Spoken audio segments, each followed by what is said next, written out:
First பிரேமை வச்சு பார்த்துட்டு என்னை க்ளோஸ்அப்பில் போயிட்டு வந்து பார்த்தோன்னே இப்படி பார்த்தாரு. என்னன்னு தெரியல. திரும்ப பார்த்தாரு, திரும்ப இப்படி பார்த்தாரு. என்ன சார் அப்படின்னு. இல்லை, எனக்கு சின்ன வயசில் அம்மா பார்த்த மாதிரியே இருக்குது உங்களை பார்த்தா அப்படின்னு. அம்மா அப்படின்னு. Jayalalithaa madam ma'am. விஷால் வந்து பேச ஆரம்பித்தார். இதில் வந்து நாங்கள்லாம் ஆட் பண்ணியிருக்கோம், இதில் சந்தானத்தோட மாமியார் அப்படின்னு சொல்ல. விஷால்ஜி மாமியார் வந்துட்டேன் அப்படின்னு பார்த்துட்டு வா வெல்கம்மா. நான் சொன்னேன், நான் 60 கிலோ இருக்கேன் சார். அவர் இடுப்பில் உட்காந்தா எப்படி தாங்க வரா. இல்லை சந்தானம்ஜி எப்படி ஓகேவா, கேளுங்கெல்லாம் போட்டுற மாட்டிங்களா அப்படின்னு. ஒரு 5-6 சேர்னா ஏறி உட்காரல சார், ஜம்ப் பண்ணி உட்காரலாம். நான் இருக்கிறதே 5 அடி, நான் வந்து 6 அடியில் ஜம்ப் பண்ண சொல்கிறீங்கன்னு. உங்களால் முடியும், பண்ணுங்க மேடம். ரெடி சார், அவங்க பண்ணிவிடுவாங்க சார், நீங்கள் பண்ணுங்க சார். Ready sir, take. அங்கேருந்து ஓடி வந்து ஜம்ப் பண்ணுங்க, உட்காந்துடலாம் அப்படின்னு. உட்காந்ததுக்கப்புறம் தான் பயம் நிம்மதியாக இருந்துச்சு.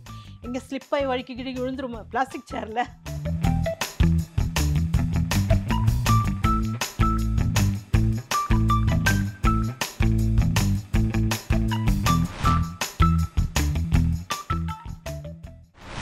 மிஸ் வாவ் தமிழா நேயர்களுக்கு வணக்கம். இப்போ என் கூட நடிகை ஜெயலக்ஷ்மி மேம் இருக்காங்க. 50 வருஷமா, இப்போ கிட்டத்தட்ட 50 வருஷமா சினிமா இண்டஸ்ட்ரியில் இருக்காங்க. ஸோ அவங்களோட வாழ்க்கை பயணம் என்னன்னு கேட்டு தெரிஞ்சுக்கலாம். வணக்கம் மேம். வணக்கம்ப்பா. இப்போ நான் சொன்ன மாதிரி 50 வருஷம் ஆச்சு. அடுத்த வருஷம் வந்தால் 50 வருஷம் ஆக போகுது இண்டஸ்ட்ரியில். வந்து எப்படி ஃபீல் ஆகுது? கண்டிப்பாக சந்தோஷமாக இருக்குது. அதாவது நம்ம இவ்வளோ பெரிய சாதனை பண்ணியிருக்கோங்கிறது ஒரு பெரிய விஷயம். ஏன்னா இப்போ அது அந்த காலத்தில் இருந்ததுனால இது நாள் வரைக்கும் நீடிச்சிருக்கோம். இந்த காலத்தில் வந்திருந்தால் இருக்காது, வாய்ப்பு இருக்காது. ஸோ எவ்வளோ படம் பண்ணியிருக்கீங்க மேம் மொத்தமாக? மோர் தென் 100. எது உங்களோட 100th மூவின்னு ஏதாச்சும் நோட்டீஸ் பண்ணி வச்சிருக்கீங்களா? அப்படிலாம் கவுண்ட் பண்ணவே இல்லை. ஆக்சுவலாக நம்ம இதோட ஸ்டாப் ஆகிடும், இதோட அப்படின்னு ஒரு மோட்டிவ் இருந்ததுன்னா நம்ம வந்து இது பண்ணோம், இது இவ்வளோ பண்ணியிருக்கோம், இது பண்ணியிருக்கோம், அந்த ஒரு கவுண்டிங் இருந்திருக்கும். நமக்கு வந்து நம்ம கலை ஆர்வத்தினால சரி இன்னும் பண்ணணும், இன்னும் நிறைய பண்ணணும் போயிட்டே இருந்துச்சு. அது வந்து சேவ் பண்ணி வைக்கணும், அது வருமானம் வரும்போது சேவ் பண்ணி வைக்கணும்னு சொல்லுவாங்க. அது மாதிரி இது மெமரிஸ் வச்சுருக்கணும். அதே ஒரு சிலது அப்படியே மைண்டில் இருக்கிறதோட சின்ன வயசுல அப்போ அப்படியே இருக்கனால இதை சேர்த்து வைக்கணும் அப்படிங்கிற மாதிரி தோணலை. இப்போ ஃபர்ஸ்ட் நீங்க ஹீரோயினா தான் வந்தீங்க. அதுக்கப்புறம் தான் சைடு ரோல்ஸ், காமெடி ரோல்ஸ்லாம் பண்ண ஆரம்பிச்சீங்க. ஸோ அந்த ஹீரோயினா என்ட்ரி கொடுக்கும்போது எப்படி இருந்துச்சு? அதுக்கப்புறம் ஏன் அந்த ஹீரோயின் ரோல் விட்டுட்டு வேற நிறைய கதாபாத்திரங்கள்? இல்லை, நான் ஹீரோயினே பண்ணும்போது ரொம்ப சின்ன பொண்ணு, 15 இயர்ஸ் ஆச்சு. ஸோ அந்த நேரத்தில் வந்து அப்போல்லாம் வந்து ஹீரோயினுக்கு மெயின் கேரக்டர்ஸ் கொடுப்பாங்கல்ல சார், பெரிய பெரிய கேரக்டர் ஆக்ட் பண்ணுற மாதிரி. இப்போ வந்து அந்த காலம் சாவித்திரி அவங்க பெரிய கேரக்டர் கொடுப்பாங்க. அவ்வளோ பெரிய கேரக்டரை வந்து என்னால் பண்ண முடியுமா, சின்ன பொண்ணாக இருக்கே அப்படின்ற மாதிரி நிறைய பேர் அவன் இன்னும் ஒரு வருஷம் போட்டு அப்புறம் பண்ணலாம், நல்ல ஆர்டிஸ்ட் நல்லா இருக்காங்க, பட்டு குழந்த மாதிரி இருக்குது ஃபேஸு, மெச்சூர்டு வரல அப்படிங்கிறனால கொஞ்சம் நிறைய அவாய்ட் பண்ணாங்க. ஹீரோயினா என்ட்ரி கொடுத்துட்டீங்க. பட் உங்க மனசுல நீங்க என்ன மாதிரி கேரக்டர்ஸ் பண்ணணும்னு இருந்துச்சு? இப்போ நிறைய பேர் நிறைய கேரக்டர் ரோல்ஸ் எடுத்து சூஸ் பண்ணி பண்றாங்க இல்லையா? ஸோ உங்களுக்கு சின்ன வயசா இருந்தீங்க, 15 வயசுன்னும் போது நமக்கு தெரியாது நம்ம எந்த மாதிரி பண்ணா கரெக்டா இருக்கும்னு தெரியாது இல்லையா? பட் இருந்தாலும் உங்க ஐடியா எப்படி இருந்துச்சு, என்ன மாதிரி பண்ணணும்? எனக்கு ஆக்சுவலாக அந்த கால பத்மினி, அவங்க சாவித்திரி அவங்கள மாதிரி தான் நடித்து நல்ல பேர் புகழ் வாங்கணும் அப்படின்ட்டு. ஆனால் மோஸ்ட் ஆஃப் தி பீப்புள் என்னை பார்க்கும் போதில் எல்லாம் குட்டி அம்முன்னு சொல்லுவாங்க. ரிசம்பிள்ஸ் ஃபஸ்ட்டு டே ஏன் நாராஜன் சொல்லிட்டு ஃபோட்டோகிராஃபர் ஃபீல்டில் number 1 photographer. First time photo எடுக்கணும், சினிமாவில் வந்து நடிக்கணுங்கன்னு. அப்போ அவர்கிட்ட எடுங்க, அவர் தான் ராசியான், அவங்க அந்த பெரிய ஹீரோயின்ஸில் வந்தப்போ அவர்கிட்ட தான் எடுத்திருக்காங்க அப்படின்னு. சரி, நான் அவர் ஸ்டுடியோக்கே போய் எடுத்தோம். ஃபஸ்ட்டு பிரேமை வச்சு பார்த்துட்டு என்னை க்ளோஸ்அப்பில் போயிட்டு வந்து பார்த்தோன்னே இப்படி பார்த்தாரு. என்னன்னு தெரியல. திரும்ப பார்த்தாரு, திரும்ப இப்படி பார்த்தாரு. என்ன சார் அப்படின்னு. இல்லை, எனக்கு சின்ன வயசில் அம்மா பார்த்த மாதிரியே இருக்குது உங்களை பார்த்தா அப்படின்னு. அம்மா அப்படின்னு. Jayalalithaa madam ma'am. ஐயோ அவங்கள மாதிரியே இருக்காங்க அப்படின்னு. ஆமாம் அப்படின்னு. அந்த மாதிரி அவங்கள மாதிரியே இருப்பேன் நான் சின்ன வயசில், அந்த சப்பியா, அந்த அது கலரா. எப்படி அந்த காம்ப்ளிமெண்ட் கிடைச்சப்ப எப்படி இருந்துச்சு? லைக் ஜெயலலிதா நம்ம ஃபஸ்ட் டைம் அது படத்துக்குள்ளே நுழையணுங்கிற போது அது எடுத்தது எனக்கு. அதுலேயும் அவ்வளோ பெரிய ஃபோட்டோகிராஃபர் வந்து நம்ம சொல்கிறாருன்னு சொல்லும்போது அதுக்கு ஈடு இணையே இல்லை. அவ்வளோ சந்தோஷம். ஆமாவா அப்படின்னோனே எங்க அம்மாவும் சந்தோஷம், எனக்கு சந்தோஷம், எங்க மேக்கப் எல்லாரும் "அப்படியா சார், உங்க வாழ்த்து சார். அடுத்த ஜெயலலிதா இவங்க தான் சார்" அப்படின்ற மாரிலாம் பேசி ரொம்ப சந்தோஷப்பட்டோம். அதுக்கப்புறம் அம்மாவ மீட் பண்ணியிருக்கீங்களா? ஜெயலலிதா அம்மாவ மீட் இல்லையே, பண்ணி வாய்ப்பே கிடைக்கலையே. வேற யாராச்சும் சொல்லியிருக்காங்களா அந்த மாதிரி எல்லாம் ஜெயலலிதா அம்மா? மோஸ்ட் ஆஃப் தி பீப்பிள் எல்லாம் சொல்லியிருக்காங்க. வேற ஆனா அவங்களோட ஒரே ஒரு படம் நான் ஆக்ட் பண்ணேன். ம். அப்ப மீட் பண்ணேன் அவங்கள. ம். வைரம் படத்துல ஜெய்சங்கர் அப்போ இந்த படங்கள்லாம் வந்து ஹீரோயினா பண்ணோம் இல்லையா? அந்த அதுக்கப்புறம் வந்து நம்ம ரீஎன்ட்ரி குடுக்கணும்னா என்ன பண்ணலாம் அப்படின்னும்போது, இப்ப ராமண்ணா சார் டைரக்ஷன் அது. ஸோ அவரு பெரிய டைரக்டர் தானே. சரி இதுல முதல்ல என்ட்ரி ஆயிடுவோம். அப்புறம் அடுத்து நம்மள பார்த்த உடனே அடுத்த படத்துக்கு சான்ஸ் ஹீரோயினா கூட புக் பண்ணலாம் அப்படின்ற ஒரு நப்பாசையில அவரு ஒரு கேரக்டர் சொன்னாங்க. ஜெய்சங்கர் டெய்லி ஒரு பொண்ண கூட்டிட்டு போற மாரி ஒரு சீன்மா. நீங்க வாங்க நம்ம ஜெயலலிதா மேடம் தான் ஓட்டுறாங்க. ஜெயலலிதா மேடம் அந்த ஆர்ட்ஸ் அவங்களோட ஆக்ட் பண்ணோம். ஜெய்சங்கர் பெரிய ஹீரோ. இவங்களுக்கு கூட நமக்கு வருது சான்ஸ்ன்ற ஒரு சந்தோஷத்துல ஓகேன்னு சொல்லிட்டேன். அந்த கேரக்டர் பத்திலாம் நான் யோசிக்கவே இல்ல. சரி ஓகே அது போதும். அப்போ அவங்க ஓட்டும்போது அப்போ போய் செட்ல பார்த்து பேசி, "வணக்கம் மேடம் நல்லா இருக்கீங்களான்னு." அவங்க என்ன நான் இப்படி உட்காந்தா அப்ப அவங்க பக்கத்துல அப்படி உட்காந்துருந்தேன் நானு. அவங்க ரொம்ப நேரம் புக்கு படிக்கிறாங்க, என்ன பார்க்குறாங்க. புக்கு படிக்கிறாங்க, என்ன பார்க்குறாங்க. புக்க படிக்கிறாங்க, என்ன பார்க்குறாங்க. அப்புறம் கொஞ்ச நேரம் இப்படி இருக்காங்க. அப்புறம் திரும்ப என்ன பார்க்குறாங்க. அன்னைக்கு ஃபுல் டே அவங்க அதுதான். இந்த லஞ்ச் வரைக்கும் எங்களுக்கு மார்னிங்லேருந்து லஞ்ச் வரைக்கும் அவங்க அது பார்த்துட்டு, என்ன ஒரு சமயம் அவங்க மைண்ட்ல என்ன நம்மள மாரி இருக்காங்களா? இல்ல நம்ம அப்படின்னு நினைக்கிறோமா அப்படின்னு புக் வச்சிருப்பாங்க. பார்த்துட்டே இருப்பாங்க.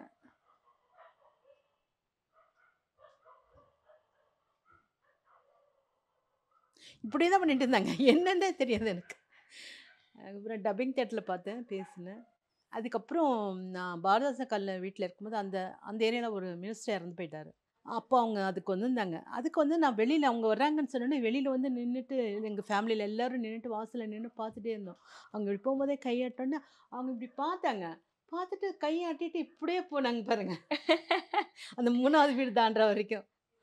யார் அது? அப்படின்ற மாரி. நம்மள அவ்ளோ மாரியே அது இருக்காங்களே! அவங்களுக்கே ஒரு நம்மள மாரி ஒரு ரிசம்பிள்ஸ் இருக்கணும், தோணி இருக்கணும் அதுல. நீங்க போய் சொல்லலையாங்க? என்ன இந்த மாதிரி சொல்லியிருக்காங்க. நான் அந்த மாதிரிலாம் பேசலையா? எப்படிங்க? அவங்க எல்லாம் அதுக்கு முன்ன அவங்கள பத்தி கேள்விப்பட்டுருக்கோம். அவங்க ரொம்ப ஸ்ட்ரிக்ட் யார்ட்ட அதிகமா பேச மாட்டாங்க. நானும் அதேதான்னு வச்சுக்கோங்க. இப்ப தான் பேசுறேன். அதுக்கு முன்ன கேள்வி கேட்டு தான் பதில் சொல்லுவேன். அதுக்கு முன்ன பேச மாட்டேன். இப்ப தான் நானும் பேச ஆரம்பிச்சிருக்கேன்.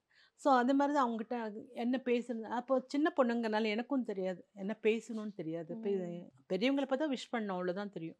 எங்க அம்மா சொல்லிக் குடுத்தது. அது விஷ் பண்ண அதோட இப்ப கண்டிப்பா மதகதராஜ பத்தி நம்ம பேசியே ஆகணும். இப்ப ரிலீஸ் ஆகுது. இப்ப ரிலீஸ் ஆனதுக்கு அப்புறமும் அவ்ளோ பெரிய ஒரு வரவேற்பு, அவ்ளோ பெரிய ஒரு ஹிட்டு. நீங்க படம் ஸ்டாப் பண்ணி கொஞ்சம் வருஷம் ஆகுது இல்லையா? ஃபுல்லா சீரியல்ஸ் அப்படி தானே இல்ல கன்டின்யூ நான் பண்ணிட்டு ஸ்டாப் இருக்கீங்க. பண்ணல. இப்பலாம் எல்லாமே நியூ ஃபேஸ் தானே. ம். நியூ கேரக்டர்ஸ், ம். New face. அதுவும் லேடீஸ் கேரக்டர்ஸ்க்கு இம்பார்ட்டன்ஸ் இல்ல. சும்மா அந்த கிளாமருக்கு ஹீரோயின்ஸ் போடுறாங்க அவ்வளோதான். மத்தபடி ஒரு மதர் கேரக்டரோ, ஒரு பாட்டி கேரக்டரோ, சிஸ்டர் கேரக்டரோ அந்த அளவுக்கு இம்பார்ட்டன்ஸ் குடுக்குற மாரி கேரக்டர்ஸ் எதுவுமே இல்ல. ம். காமெடி கூட முன்ன இருந்தது. கவுண்டமணி சார் இருக்கும்போது இருந்தது. இப்போ அது கூட மாறி போச்சு இப்போ. அது ம். மாரி இல்லாதனால நம்ம அந்த போய் அதில நுழைய முடியல அவ்வளோதான். ம். நமக்கு தகுந்த கேரக்டர்ஸ் இல்லாதனால நம்ம நுழைய முடியல. மத்தபடி ஓகே தான். எப்படி இருக்கு? இப்ப அந்த வரவேற்பு கிடைக்கும்போது எப்படி இருக்கு? ரொம்ப ரொம்ப வருஷத்துக்கு மகிழ்ச்சியா இருக்கு. கடவுள் அருளால நிச்சயமா சக்சஸ்ஃபுல்லா போயிட்டுருக்கு. இது தொடரணும் வாழ்க்கையில. அதுதான். எங்க தியேட்டர்ல எல்லாருக்கும் போய் எங்க யூனிட்ல பார்த்திருப்பீங்க. எல்லாருக்குமே தொடரணும். தியேட்டர் ரெஸ்பான்ஸ் எப்படி இருந்துச்சு? நீங்க தியேட்டர் போய் செம்மையா பார்த்தீங்கல்ல? இருக்குங்க. செம்மையா இருக்கு. நானே எதிர்பார்க்கல இந்த அளவுக்கு. எனக்கு ஆக்சுவலா வந்து என்னன்னா, ப்ரிவ்யூ போடும்போது எனக்கு ஃபோன் பண்ணாங்க. சத்யம் தியேட்டர்ல போட்டிருக்கோன்னு. ஸோ அப்ப எனக்கு இந்த வீட்டுக்கு வீடு வாசப்படி விஜய் டிவி ஷூட்டிங் இருந்ததுனால போ முடியல. ம். அப்புறம் வந்து பிரஸ் மீட்டுக்கு கூப்பிட்டாங்க. அப்போ வந்து ஆக்சுவலா பொங்கலுக்காக நான் ஊருக்கு மேல்மலையனூர் போயிருந்தேன். அப்போ அங்க வந்து என்னோட செல்லு ரீச் ஆகல. அப்புறம் சரி அங்கேருந்து வந்துட்டு சென்னைக்கு வரும்போது வந்தா ஃபோன் பார்த்தா, முன்னாடியே ஃபோன் பண்ணியிருக்காங்க. கேட்டா அது மாரி "பிரஸ் மீட்ல கலந்துக்கணும்" அப்படின்னு போட்டுருந்துச்சு. 2, 3 மெசேஜ் போட்டிருக்கு. மேனேஜர் போட்டிருக்காரு. அ கிட்டு எல்லாம் போட்டிருக்காங்க. என்ன இது போட்டிருக்காங்க. திரும்ப வந்து வீட்டுக்கு வந்தோனே ஃபோன் பண்ணி கேட்டேன். "என்ன சார் என்ன விஷயம்? இந்த மாரி அப்படி இருக்குன்னு." "மேடம் நம்ம படம் சூப்பர் ஹிட் படம். நாங்க ப்ரிவ்யூ கூப்பிட்டா நீங்க வரவே இல்ல. இது பிரஸ் மீட்டு மீடியா எல்லாமே வர்றாங்க. சார் உங்க டைரக்டர் சார் உங்கள மட்டும் வர சொன்னாரு" அப்படி. "என்ன வர சொன்னாரா?" அப்படின்னு. "ஏன் எல்லாரும் தானே வந்திருக்காங்க." "எல்லாரும் இல்ல. நீங்க வாங்க உங்கள வர சொன்னாரு டைரக்டர்" அப்படின்னு. சரின்னு நான் போனேன். போனா நானு, விஷாலு, சுந்தர் சி சாரு, அ விஜய் ஆண்டனி, ஹீரோயின் அஞ்சலி. இவங்க 4 பேர் தான் இருக்காங்க மேடையில. அப்பதான் விஷால் வந்து பேச ஆரம்பிச்சாரு. இதில் வந்து நாங்கள்லாம் ஆட் பண்ணியிருக்கோம். இதில் சந்தானத்தோட மாமியார் அப்படின்னு சொல்லலாம். இன்னொன்னு விஷால்ஜி மாமியார் வந்துட்டேன் அப்படின்னேன். பார்த்துட்டு வா வெல்கம்மா. செம்மையாக இருந்துச்சு. அந்த கரெக்டாக அவர் பேச வாய் எடுத்ததுக்கும் நான் மாமியார் வந்துட்டேன் அப்படின்னு நல்ல ஒரு ஆடியன்ஸ் எல்லாமே ஒரே இது கிளாப் நல்லா இருந்தது. எல்லாம் கீழே படம் பார்த்தீங்களா படம்? இல்லை சார் பொங்கலுக்கு ஊருக்கு போயிட்டேன் இப்போ தான் வந்திருக்கேன் அப்படின்னு. செம்மையாக இருக்குது செம்ம. நான் நினச்சேன் நம்ம எப்போ யூஸ்வலாக நமக்கு எப்போ ஒர்க் பண்ணுறது தானே அது மாதிரி தானே பண்ணியிருக்கோம். இதில் என்ன இருக்குது இவ்வளோ பாராட்டுறாங்க இவங்க அப்படின்னு நினச்சேன் நான். அந்தளவுக்கு எனக்கு காமெடி. ஆனால் அந்த எடுப்பில் உட்கார்றது அந்த இதில் வந்துச்சுல்ல காஞ்சனால லாரன்ஸ் போய் லாரன்ஸ் போய் உட்காருவாரு. உட்காரு. சார் அந்த மாதிரி தான் இது. ஆனால் ரொம்ப கஷ்டப்பட்டு எடுத்தோன்னு வச்சுக்கோங்க அது. நான் சொன்னேன் நான் 60 கிலோ இருக்கேன் சார். அவர் இடுப்பில் உட்காந்தா எப்படி தாங்குவாரா? இல்லை சந்தானம்ஜி எப்படி ஓகேவா? கேளுங்கெல்லாம் போட்டுற மாட்டீங்களா? அப்படின்னு. ஏன்னா தாங்கணும் இல்லை நம்ம ஓடி ஆமா. சாதாரணமாக ஏறி உட்காந்தாலே கொஞ்சம் கஷ்டம். நம்ம ஓடி வந்து ஜம்ப் பண்ணணும்போது பேலன்ஸ் இருக்கணும்ல. நான் சொன்னேன் அதெல்லாம் நீ உட்காருங்க மேடம் நான் பண்ணிக்கிறேன் அப்படின்னு. இப்போ தான் சரி நின்னார். எவ்வளவு டேக் போச்சு அதுக்கு? ஒரே டேக் தான். ஒரே டேக். ஒரே டேக் தான். நான் இப்போ ரீடேக் வந்து எனக்கு ரொம்ப ரேர். ஆக்சுவலாக டேக் ஆர்டிஸ்ட்டாக நான் ஆரம்பத்துல தான் பேர் வாங்கியிருக்கேன். முதல் படத்துலேருந்து இது வரைக்குமே.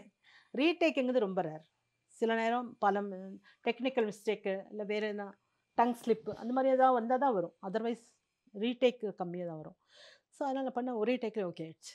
அதே மாதிரி அந்த சேரில் ஏறி குதி உட்காருவேன்ல அந்த சேர் 13 சேர் போட்டுட்டு இப்போ அத்திரி சாரின்னு ஏறி உட்காருங்க மேடம் அப்படின்னு. அவள் சீரியல்லாம் பண்ணியிருக்கேன் நான். மலர்கள் அது இதுன்னு படங்கள் சீரியல் பண்ணியிருக்கேன். அதனால் வந்து ஏறி உட்காருங்க மேடம் உங்களால் முடியும் நீங்கள் பண்ணுங்கள் நீங்கள் என்ன ஆள் ஏறுங்க சார்.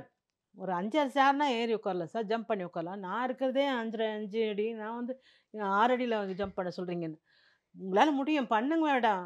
ரெடி சார் அவங்க பண்ணிவிடுவாங்க சார் நீங்கள் பண்ணுங்க sir. Ready sir take take அங்கேருந்து ஓடி வந்து ஜம்ப் பண்ணுங்க உட்காந்துடலாம் அப்படின்னாங்க. அதே மாதிரி பார்த்தா ஸ்லிப் நல்லா உட்காந்ததுக்கப்புறம் தான் பயம் நிம்மதியாக இருந்துச்சு. எங்கே ஸ்லிப் ஆகி வழுக்கி கிடிக்கி விழுந்துருமா பிளாஸ்டிக் சேரில் விழுந்துரும்னு பயந்துட்டு இருந்தேன். பட் ஓகே ஆயிடுச்சு ஒரே டேக்கில் ஓகே ஆயிடுச்சு. அதான் சொன்னாங்க ஐயோ உங்கள் சீனு பார்க்கல மேடம் நீங்கள் தேட்டர் அதிருது போங்க அப்படின்னு. ஃபர்ஸ்ட் ஹாப் நானும் செகண்ட் ஹாப் மனோபாலா சார் ரெண்டும் நல்லா. நீங்க நடிக்கணும்னு ஆசை மட்டும்தான் இருந்துச்சு. என்ன ரோல் கிடைச்சாலும் அதாவது நடிக்கலாம். அதாவது ஹீரோயின் மட்டும் இல்ல நமக்கு கேரக்டர் ரோல்ஸ் கிடைச்சாலும் நடிக்கலாம்னு ஒரு ஐடியா உங்களுக்கு ஆமாம்மா இருந்துச்சு கண்டிப்பாக. இல்லையா? சோ என்ன மாதிரி வாய்ப்புகள் உங்களுக்கு அதுக்கப்புறம் வர ஆரம்பிச்சது? எனக்கு மோஸ்ட்லி வில்லி தான் வந்துச்சு. எனக்கு இது எதை வரைக்கும் பார்த்து வில்லியா அவங்க உங்களை இமேஜின் பண்ணாங்கன்னு யாராச்சும் சொல்லியிருக்காங்களா? அதாவது ஒரு அழகு வந்து கொஞ்சம் கம்மியாக இருக்கணும் இல்லையா? இப்போ நீங்கள் ஜெயலலிதா மேடத்தை எடுத்திங்கன்னா கிளாமராக தான் பண்ணியிருப்பாங்க. இல்லைன்னா ஒரு இது மாதிரி தான் பண்ணியிருப்பாங்க.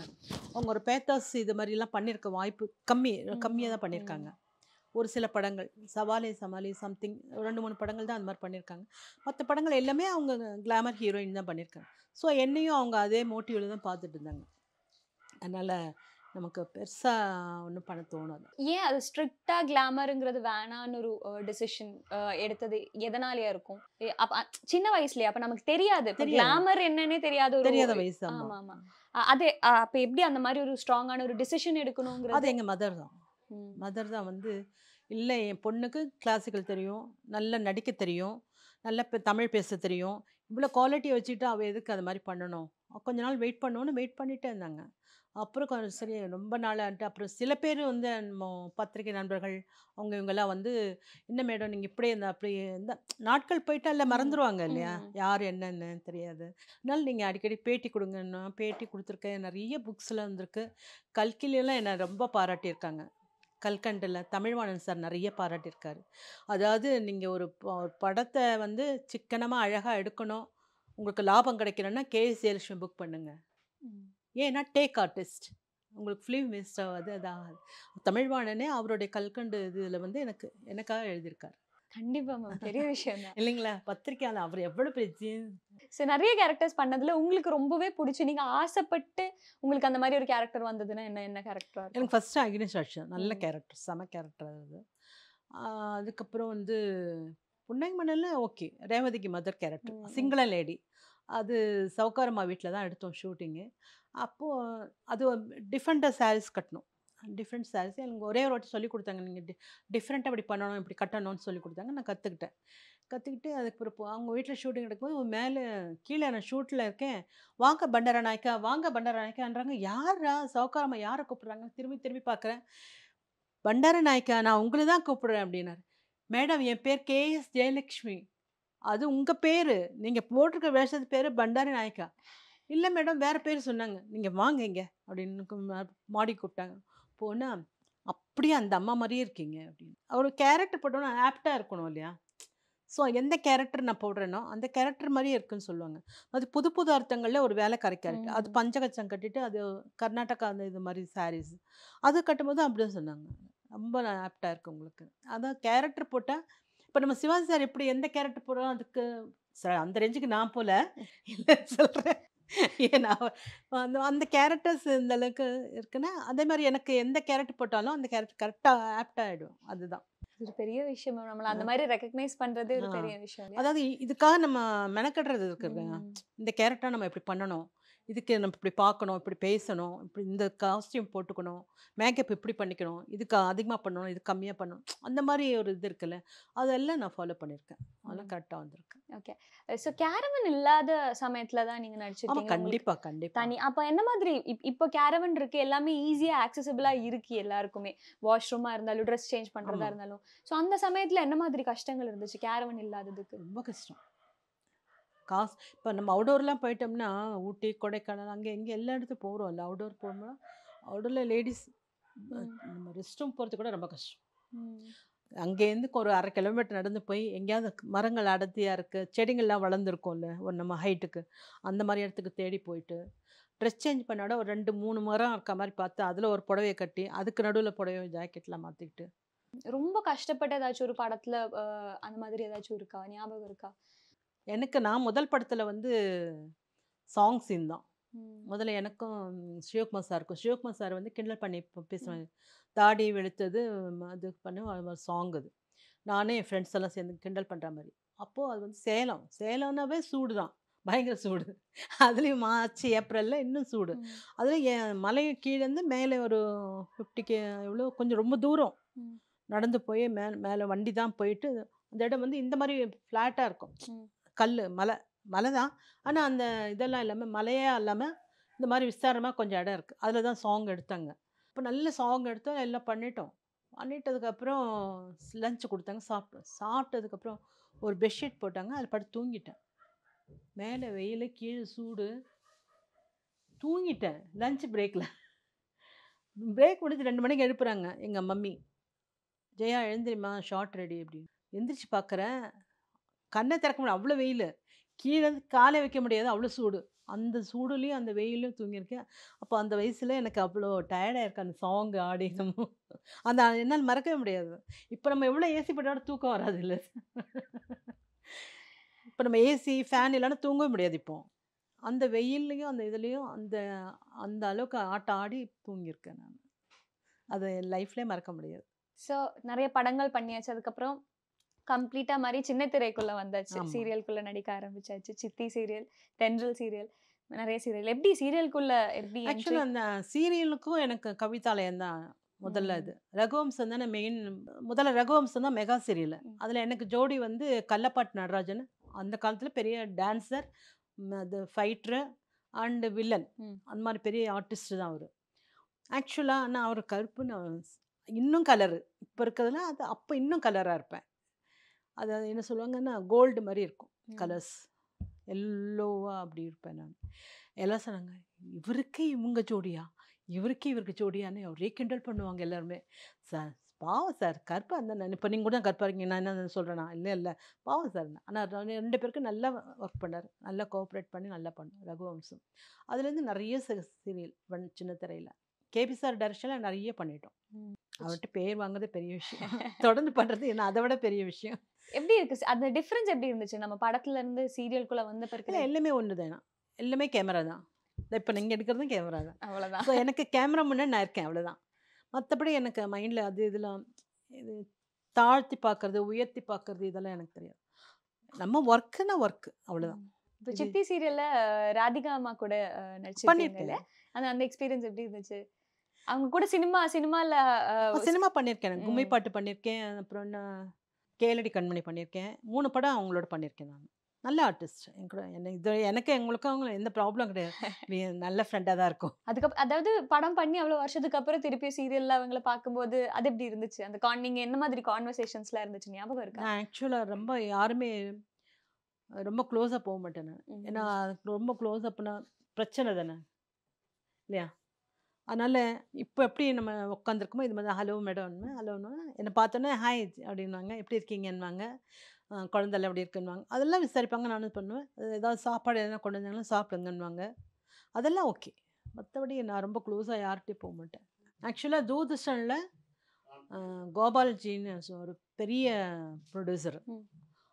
அந்த இது படங்களில் நம்ம டூயல் ரோல் பண்ணல, ஆனால் நான் அந்த தூர்தர்ஷனில் டூயல் ரோல் பண்ணியிருக்கேன். கனலும் குளிரும் சொல்லிட்டு டபுள் ரோல் பண்ணியிருக்கேன் நான். என்னை டபுள் ரோல் பண்ண வச்சார் கோபாலி. அப்போ இருந்த பெரிய பெரிய ஆர்டிஸ்ட், அந்த காலத்து படங்களில் அப்பா கேரக்டர் அம்மா கேரக்டர் பண்ண ஆர்டிஸ்ட்லாம் இருக்காங்க. எஸ்என் பார்வதி, எஸ்ஆர் சிவகாமி, அவங்க இவங்கெல்லாம் இருக்காங்க. எல்லாரோட நான் நடிச்சிருக்கேன். எல்லோரும் பண்ணியிருக்காங்க. உங்கள் சண்முக சுந்தரி அம்மா கூட அவங்க கூட தான் நடிச்சிருக்கேன்.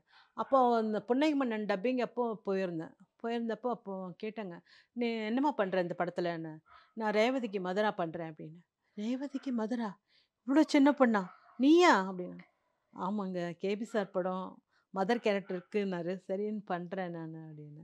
அது இலங்கை லேடி மாதிரி ரொம்ப நல்லா இருக்கு அப்படின்னு சொன்னேன்.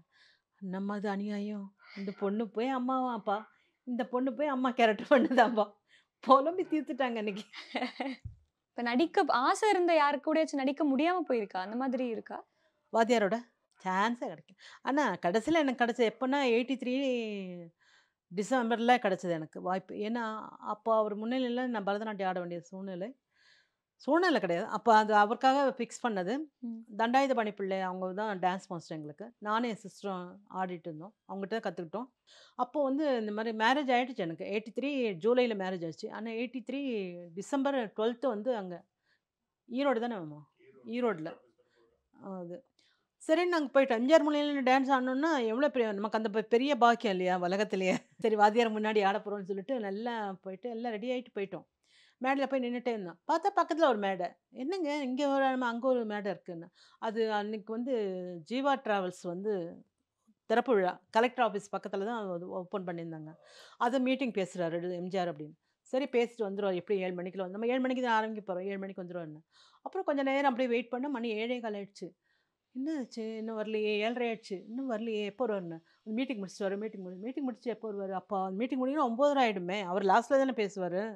எல்லாரும் பேசிட்டு லாஸ்ட்டில் தான் பேசுகிறோம். அப்போ பேசி முடிச்சுட்டா 10 ஆகிடும். 10க்கு அப்புறம் இங்கே எப்படி வருவார், நம்ம எப்படி போகிறது அப்படின்னு சொல்லிட்டு யோசனை பண்ணிட்டு இருந்தேன். அப்போ நான் என்ன சொன்னேன், நம்ம போய் என்னை கேட்கலாமா அப்படின்னு. எங்கள் மாஸ்டர் ஐயோ அவங்களுக்கு ரொம்ப க்ளோஸு, பட் இருந்தாலும் ஐயோ நான் வரல, எனக்கு பயம், அவர்கிட்ட பேச முடியாது என்னால் அப்படின்னு. என் சிஸ்டர் கூப்பிட்டாலும் ஐயோ நான் வரல, நீ ஒரு வாத்தியார் எம்ஜிஆர் அவர்கிட்ட போய் நம்ம என்ன பேச முடியும், சிஎம் இல்லையா, அவர்கிட்ட போய் எப்படி பேச முடியும் அப்படின்னு. எல்லோரும் போய் சரி யாரும் வராதிங்க அப்படி சொல்லி நான் அவன்கிட்ட நேரம் பக்கத்து மேடைக்கு போயிட்டு போனோன்னா முன்னாடி இந்த ஒரு சின்னசாமின்னு அந்த அந்த மினிஸ்டர் வந்து இங்கே இப்போ இவர் உட்காந்துருக்காரு, இங்கே எம்ஜிஆர் உட்காந்துருக்காரு, நான் இங்கே நிற்கிறேன். நான் கிடுக்கிடுன்னு வந்துட்டேன், நில்லுமா எங்கே போகிறேன் அப்படின்னு. சார் கூட பேசணும். சார் கூடலாம் பேச முடியாது. இல்லை ஒரே ஒரு நிமிஷம் அவர்கிட்ட பேசிட்டு நான் போயிடுறேன், எஸ் சார்னு கேட்டுட்டு போயிடுறேன் அப்படின்னு. உடனே அவர் பார்த்துட்டார், எம்ஜிஆர் பார்த்துட்டு என்னம்மா வா இருப்பா வாம்மா அப்படின்னாரு. நான் போயிட்டு இப்படி குனிஞ்சிட்டு, சார் நான் வந்து சென்னையில் இருக்கேன், தண்டாயுதபாணி பிள்ளையோட சிஷ்யை, கிளாசிக்கல் டான்ஸ் ஆடணும், உங்கள் முன்னிலையில் ஆடணுங்கிறதுக்காக தான் நான் வந்திருக்கேன். நீங்கள் இந்த மீட்டிங் முடிச்சுட்டு போயிடுவீங்கன்னு சொன்னாங்க, எங்கள் ஸ்டேஜுக்கு வரமாட்டீங்கன்னு சொன்னாங்க. நீங்கள் என்ன சொல்கிறீங்க, பார்க்குறீங்களா இல்லை போகிறீங்க அப்படின்னு. என்னம்மா இந்த மீட்டிங் இருக்குது, எப்படி டைம் என்ன இருக்குது. அப்போ ஒன்று செய்யுங்க, நீங்கள் வர முடியாதுன்னு சொல்லுங்கள், 10 மணிக்கு எனக்கு ட்ரெயின் இருக்குது, நான் அதில் போயிடுறேன். ஏன்னா உங்கள் முன்னிலையில் தான் எனக்கு ஆடணும், எனக்கு மற்றவங்க முன்னிலையில் ஆடணும்னு அவசியம் கிடையாது, தேவையும் இல்லை. நீங்கள் வந்து எனக்கு டான்ஸ் பார்க்குறீங்கன்னா நான் வெயிட் பண்ணுறேன், இல்லைன்னா 10 மணிக்கு எனக்கு ட்ரெயின் இருக்குது சார், நான் மெட்ராஸ் போய்ட்றேன் அப்படின்னு. இப்படி நான் பேசின உடனே அவர் மனசில் என்னன்னு அப்படியே பார்த்துட்டு, ஓ தண்டாயுதபாணி பிள்ளைம்மா சிஷியனா, சரி நான் வரேன், கண்டிப்பாக வரேன், ஆனால் ரொம்ப நேரம் ஃபுல்லாக இருக்க மாட்டேன், வந்து ஒரே ஒரு ஐட்டம் பார்த்துட்டு நான் கிளம்பிடுறேன், ஓகே அப்படின்னாரு. ஓகே நீங்கள் வந்து நின்று ஒரு பார்த்தா போகிறோம் சார் எனக்கு அப்படின்னு. ஓகேனார். கரெக்டாக அதே மாதிரி 7:45 வந்துட்டார். வந்துட்டு டான்ஸ் பார்த்துட்டு எல்லாரோட என்னென்னா அப்போல்லாம் நம்ம தனியாக கேமரா எடுத்துகிட்டு போகிறது இல்லை, எல்லாம் நம்ம மற்ற மாதிரி கேமராலாம் எல்லார்கிட்ட தான் இருக்கும். அதனால் என்ன எனக்கு ஃபோட்டோ கிடைக்காம போயிடுச்சு. நான் சொன்னேன், எங்கள் வீட்டுக்காரர் கூப்பிட்டு சார் எங்கள் வீட்டுக்காரோட ஒரு ஃபோட்டோ எடுத்துக்கலாம் சார். நான் பார்த்தேன், டான்ஸ்லாம் பார்த்தேன், காலில் மெட்டி இருந்துச்சுனாரா, காலில் மெட்டி இருந்துச்சா, நம்ம என்ன தப்பு பண்ணுவோம், என்னது யோசனை பண்ணேன். ஒரு சிக்கன பயம் வந்துச்சு. சார் ஓகேவா? சூப்பரா ஆடுனீங்கம்மா. ஒரு பிரச்சனையும் இல்ல. நல்லா ஆடுனீங்க. நான் மெட்டி பார்த்தேன். அப்ப தான் நினச்சேன் சார் உங்களுக்கு கல்யாணம் ஆயிடுத்து அப்படின்னு. சார் எங்க வீட்டுக்காரரு அப்படின்னு. அப்புறம் எங்க மாஸ்டர கூப்பிட்டு மாஸ்டரே வர மாட்டேங்கிறாங்க. வாங்க மாஸ்டர். ரிடையர்மெண்ட் பிள்ளையா அப்புறம் எல்லாம் ஃபோட்டோ எடுத்துக்கிட்டோம். கடைசியில ஒரு ஃபோட்டோ கூட கிடைக்கல இது வரைக்கும். இது வரைக்கும் கிடைக்கலையா? இது வரைக்குமே கிடைக்கல. பேப்பர்ல, மேகசின்ல எல்லாம் அப்ப வரலையா? இல்ல. இத்தனைக்கும் நாங்க வந்து எல்லாருக்கும் அந்த அந்த ஊருக்கு வந்து ஒரு ஆள் அனுப்பிச்சோம். இந்த மாரி ஜீவா டிராவல்ஸ் டிரான்ஸ்போர்ட் இது பண்ணது. கலெக்டர் ஆஃபீஸ் திறப்பு விழாக்கு எம்ஜிஆர் வந்திருந்தாரு. அன்னைக்கே பக்கத்துல மேடை போட்டு டான்ஸ் போட்டோம். எங்க பேரு, எங்க மாஸ்டர் பேரு எல்லாம் போட்டு ஒரு ஆள இதுக்காக இங்கேருந்து அனுப்பிச்சேன். காசு குடுத்து அவங்கள அனுப்பிச்சேன். போய் அவங்களும் போய் ஊரெல்லாம் சுத்தி பார்த்துட்டு யாருமே எங்கிட்ட இல்ல அந்த ஃபோட்டோ, எங்கிட்ட இல்ல அந்த ஃபோட்டோ, எங்கிட்ட இல்ல நெகட்டிவ், எங்கிட்ட இல்ல நெகட்டிவ்ன்னு அனுப்பிச்சுட்டாங்க. ஓ! தேடினேன் நானு. ஓகே. எப்படி மேம் அவரோட இவ்ளோ தைரியமா போய் அவர்ட்ட கேட்டீங்க? அதானே. எனக்கு தைரியத்துக்குலாம் கம்மி இல்ல. ஏன்னா நான் வந்து ஸ்ட்ரெய்ட் ஃபார்வர்டு. ஆ. பொய் சொல்ல மாட்டேன், திருட மாட்டேன், நான் தப்பான விஷயம் பேச மாட்டேன் ஒருத்தர பத்தி. ம். ஸோ ஹானஸ்ட் எப்போ சின்ன வயசுலேருந்து அந்த ஸ்ட்ரெய்ட் ஃபார்வர்டு. யாரா இருந்தாலும் அவங்களும் மனுஷால் தானேப்பா. நம்மள என்ன போனோன்னே ஏய் அங்கே இல்ல அப்படின்னு சொல்ல போறாங்க. இல்ல. பார்த்தா நல்லா பேசினா பேசுவாங்க. இல்லைன்னா என்னப்பா ஏன் இது விட்டீங்க அப்படின்னு கேட்பாங்க. அவ்வளோதானே. ஆ எனக்கு அந்த நேரம் வந்து அவர் முன்னிலையும் ஆடணுங்கிற ஒரு எண்ணம் இருந்தது தவிர மற்ற பயமே எதுவுமே கிடையாது எனக்கு. அவர போய் நேரா போய் பார்த்து பேசுவேன். சூப்பர் தான் மேம். அதனால தான் இந்த வரைக்கும் எனக்கு முதல் டைட்டில் பேர் இன்ன வரைக்கும் இருக்கு. எதற்கும் துணிஞ்சோம் ஜெயலட்சுமி. எதற்கும் துணிஞ்சோம் சிவகுமார். அதனால இது வரைக்கும் எதற்கும் துணிஞ்சோம் ஜெயலட்சுமி தான் சொல்லிட்டு இருக்காங்க எல்லாருமே. இப்போ நம்ம சீரியலுக்கு வரும்போது, இப்போ தென்றல் சீரியல் பண்ணீங்க இல்லையா? தீபக் சாருக்கு ஆமா. அம்மாவா பண்ணியிருந்தீங்க. இப்போ அவரு பிக் பாஸ்லாம் போனாரு பார்த்தீங்களா? பார்த்துட்டு இருக்கேன். கான்டாக்ட் பண்றது, பேசுறது அது மாரி. அதுதான் என்கிட்ட இருக்க பெரிய பேட் அதுதான். யாருக்கும் ஃபோன் பண்ண மாட்டேன். பட் பார்த்தீங்களா அவரு பிக் பாஸ்ல அவரோட இதெல்லாம் அவரும் இதெல்லாம் பார்த்தா நான் அவருக்கு ஓட்டு போடலன்னு சொன்னேன். நீ ஓட்டு போட்டா அவருக்கு தனியா போவாது. அது அவர் ஓட் லிஸ்ட்ல போயிடும். நீ போட்டது அவருக்கு ரிஜிஸ்டர் ஆகாது அப்படின்னாங்க. அப்படிதான் சொன்னீங்க.